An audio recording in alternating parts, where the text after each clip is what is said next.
Low stock urgency can lift conversions, but manually maintaining product tags does not scale. In Shopify Sidekick, ask for a flow that reacts whenever variant inventory changes. Sidekick creates the complete automation. Preview the workflow.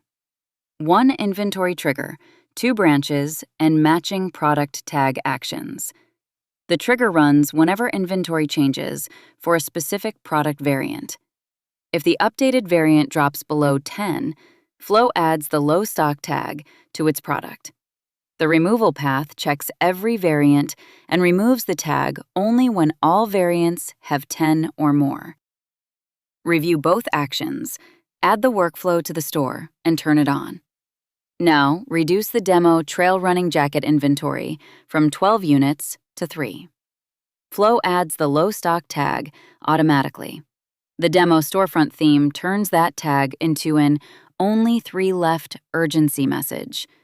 When every variant is replenished to at least 10, Flow removes the tag. The urgency message disappears automatically.